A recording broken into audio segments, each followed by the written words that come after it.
तो भैया पिछले वीडियो में वैसे तो हम बात कर चुका हूं, लेकिन इस वीडियो में बड़ी डिटेल में बातें करेंगे रोहित शर्मा के स्टेटमेंट की। रोहित शर्मा ने बड़ा ही ऑल गन्स ब्लेजिंग, जैसे वो टी20 और वनडे में बैटिंग करते हैं वैसा वाला स्टेटमेंट दिया है और पूरी तरह से आड़े हाथों लिया है सारे क्रिटिक को। स्टार स्पोर्ट्स के साथ एक बड़ा ही फ्री फ्लोइंग इंटरव्यू था रोहित शर्मा का, जिसमें उन्होंने काफी चीजों पे बात की। उन्होंने बोला कि भैया देखो, इस मैच से मैं सिर्फ बाहर हुआ हूँ, रिटायरमेंट का अपना कोई प्लान नहीं है, अपन कहीं नहीं जा रहे। उन्होंने ये भी बोला आगे कि भैया देखिए, टीम के लिए यह डिसीजन लेना सही था बिकॉज मैं फॉर्म में नहीं हूं और मुझे ऐसा लगा कि किसी ऐसे प्लेयर को चांस देना चाहिए जो कि फॉर्म में हो। हालांकि इसमें भैया मुझे समझ में नहीं आया कि अगर सर फॉर्म में नहीं है तो शुभमन गिल कौन सा फॉर्म में है। खैर, लेकिन वो एक अलग बात है। भैया उन्होंने ये भी बोला कि देखो, ऐसा है, फॉर्म का तो ऐसा है कि 2 महीने बाद बदल सकती है, 5 महीने बाद बदल सकती है। यू नेवर नो कब क्या हो जाए। 2 महीने बाद यानी कि चैंपियंस ट्रॉफी की तरफ इशारा था और 5 महीने बाद यानी कि इंग्लैंड सीरीज की तरफ इशारा था। मतलब ये दोनों टूर्नामेंट्स अभी भी रोहित की नजर में है और वो इनको खेलना चाहते हैं। हम लोगों ने बहुत क्रिकेट देखी है, हमें पता है चीजें बदल जाती हैं, 2 मिनट भी नहीं लगते चीजों को बदलने में। ऐसे में भैया बिल्कुल इस स्टेटमेंट से क्लियर हो जाता है कि रोहित शर्मा कहीं नहीं जा रहे हैं। उनका कोई इरादा नहीं है रिटायर होने का, या उनका कोई इरादा नहीं है टेस्ट क्रिकेट से, रेड बॉल से रिटायर होने का, या इंडियन टीम की बनस्पत कप्तानी तक भी छोड़ने का भी रोहित का कोई इरादा नहीं है। आगे उन्होंने हम जैसे लोगों को भी आड़े हाथों लिया है भैया, वो स्टेटमेंट भी आपको बता देते हैं।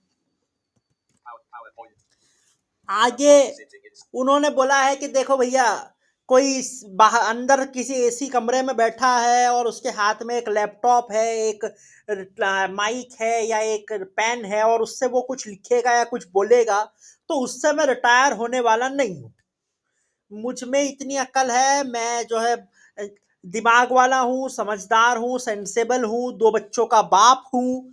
इसलिए मुझ में डेफिनेटली इतनी अकल है कि मुझे कब रिटायर होना है। इसलिए आप मेरे शुभ चिंतक को आप बताना बंद कर दो कि मुझे रिटायर कब होना है। मुझे जब भी होना होगा मैं अपने आप हो जाऊंगा।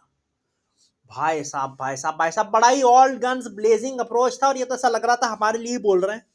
बिकॉज सारे यूट्यूबर, सारे कंटेंट क्रिएटर्स, जर्नलिस्ट, इन्हीं लोगों ने शोर मचा रखा है रोहित के लिए तो बिल्कुल, कि भैया रोहित शर्मा जी जाओ जाओ जाओ जाओ।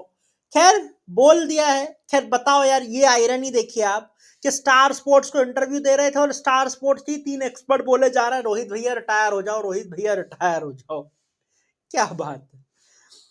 खैर, लेकिन इस इंटरव्यू से ये तो साबित हो गया है कि रोहित शर्मा कहीं नहीं जाते। पर क्या ये सही है? यार अब मैं इस पर कुछ भी बोलूंगा तो शायद आपको अच्छा ना लगे अगर आप रोहित के फैन हो तो। बिकॉज मेरे हिसाब से एक क्रिकेटर का खाका होता है जिसमें वो 38-39 साल तक खेलता है ना। और विजिबली सब दिख रहा है कि रोहित के रिफ्लेक्सेस स्लो हो गए। ऐसे में आप यहाँ रहे और अपनी पूरी लेगेसी बिगाड़े बनस्बत इसके, क्या ये सही नहीं होगा कि, सॉरी यार, एक और बार दूसरे टेक में करते हैं जी। तो रोहित शर्मा का रिटायर होना सही है या नहीं है? रोहित शर्मा का ये जो स्टेटमेंट है कितना सही कितना गलत? भैया मैं अगर अभी ये बोलना चाहता हूं कि रोहित शर्मा की एज जो है 38 पार हो चुकी है। इस एज तक जनरली लोग रिटायर हो जाते हैं। तो रोहित भाई, व्हाई नॉट बी इट यार। आप अपनी शान से जाओ, अपनी लेगेसी से जाओ। क्यों आप सिलेक्टर्स को या हम जैसे किसी भी यूट्यूबर को ये मौका दे रहे हैं कि भैया हम कुछ बोले आपके बारे में, कुछ ऐसा बोले जो हम बोलना नहीं चाहते लेकिन टीम के बेटरमेंट के लिए हमको बोलना पड़े? या सिलेक्टर्स को आप मौका दे रहे हैं कि वो कोई ऐसा हार्श कॉल ले जो कि उन्हें लेना नहीं चाहिए आप जैसा लेजेंड के बारे में? यार मुझे इन सब चीजों को देखते हुए ये सिनेरियो कुछ समझ नहीं आ रहा कि रोहित क्यों रुकना चाह रहे हैं। ऐसा क्या है जो रोहित ने अपने करियर में अचीव नहीं किया है? रोहित आज रिटायर हो जाए, इंडियन की हिस्ट्री के one of the greatest batters में उनका नाम शुमार होगा। आप इंडिया के ऑल टाइम वनडे टीम बनाइए, व्हाइट बॉल टीम बनाइए, रोहित शर्मा आप उसमें डालेंगे? और क्या रोहित शर्मा 2 साल खेल जाते हैं तो आप इंडिया के ऑल टाइम टेस्ट टीम में उनको डालेंगे? नहीं डालेंगे ऑफ कोर्स। बिकॉज 2 साल में इतना कुछ बदलना नहीं है। मतलब कि वनडे में जो आपकी लेगेसी है, व्हाइट बॉल में जो लेगेसी है वो सीमेंटेड है, उसको कोई बदल नहीं सकता। और रेड बॉल में आपकी लेगेसी बननी नहीं है। तो इसका मतलब फिर रुकने का कोई फायदा होता नहीं है ना। मेरे हिसाब से तो यार ये स्टेटमेंट मुझे तो समझ में नहीं आया जो उन्होंने लंबा चौड़ा इंटरव्यू दिया, कि भैया इसका क्या लॉजिक था। बिकॉज मेरे हिसाब से अब एक ही इंटरव्यू आना चाहिए था और वो था रिटायरमेंट का, लेकिन वो आया नहीं है। बाकी आप लोगों की क्या राय है पूरे मुद्दे पर, बता सकते हैं? लाइक कीजिए, शेयर कीजिए, सब्सक्राइब कीजिए, नोटिफिकेशन वाला आइकन दबा दीजिए और मिलते हैं आपसे किसी नए वीडियो में। तब तक के लिए अपना बहुत ख्याल रखिएगा। धन्यवाद। हाँ, वैसे एक नया एक्सपेरिमेंट भी किया है इस बार हम लोगों ने, आपसे स्क्रीन भी शेयर की है ताकि जो स्टेटमेंट्स वगैरह है वो आप पढ़ भी पाए। तो ये कैसा लगा, आप उसका फीडबैक भी हमें कमेंट में दे सकते हैं।